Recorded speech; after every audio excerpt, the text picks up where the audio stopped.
కుంభరాశి వారికి ఈ సంవత్సరం జన్మ రాశిలో రాహు, కళత్రంలో కేతు.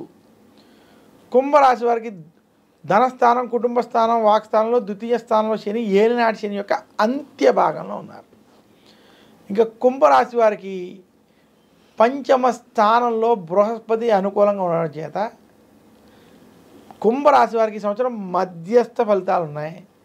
ఏలినాటి శని అంత్య భాగంలో ఉండడం కొంచెం కుంభరాశి వారికి కలిసి వచ్చేటువంటి అవసరం. కుంభరాశి వారికి కొంచెం కలిసి వచ్చేటువంటి అంశం. ఓకే. కుంభరాశి వారికి ఈ సంవత్సరం గురుబలం బాగుండడం, శని ద్వితీయంలో ఉండడం చేత అప్పుల నుంచి ఏదో రకంగా బయటకు వచ్చి మీ యొక్క ధనాన్ని సంపాదన పెంచుకునేటువంటి మార్గాలు కొంత కలిసి వస్తాయి. అయితే కుంభరాశి వారికి కుటుంబ సమస్యలు, ఆరోగ్య సమస్యలు ఈ సంవత్సరం నుంచి వేధింపులు మొదలవుతాయి. ఎందుకంటే జన్మ రాశిలో రాహు వల్ల కుటుంబంలో ఏదో ఒక గొడవలు, చికాకులు అధికంగా ఉంటాయి. కుంభరాశి వారు ఏ విషయాన్ని మీ హృదయ లోతుల్లోకి మీ మీదకి తీసుకోవద్దు. జన్మరాశిలో రాహు ప్రభావం చేత మానసిక ఒత్తిళ్ళు, ఆందోళనలు, భయాందోళనలు అధికంగా ఉంటాయి. నిరుద్యోగులకు ఉద్యోగం లభిస్తుంది. ఉద్యోగస్తులకు ఉద్యోగం ఉన్నప్పటికీ ఇద్దరికీ కూడా ఉద్యోగం ఎంతకాలం ఉంటుందో, ఉద్యోగంలో ఏమైనా ఒత్తిళ్ళు ఉంటాయనేటువంటి భయాందోళనలు అధికంగా ఉంటాయి.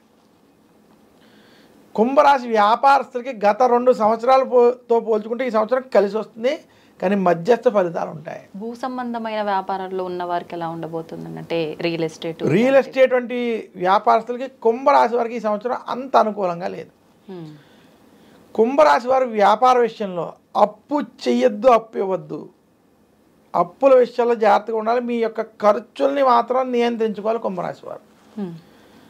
ఏలినాటి శని ప్రభావం, మీరు ఖర్చుల విషయంలో చాలా జాగ్రత్త, ధనస్థానంలో శని ఉండడం చేత వ్యవహరించాలి.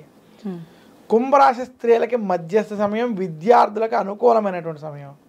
మొత్తం మీద కుంభరాశి వారికి ఈ సంవత్సరం మధ్యస్థ ఫలితాలు అధికంగా ఉన్నాయి. గొడవలకి దూరంగా ఉండండి. కుంభరాశి వారు మరింత శుభ ఫలితాలు పొందాలి అనుకుంటే శనివారం రోజు శనికి తైలాభిషేకం చేసుకోవడం,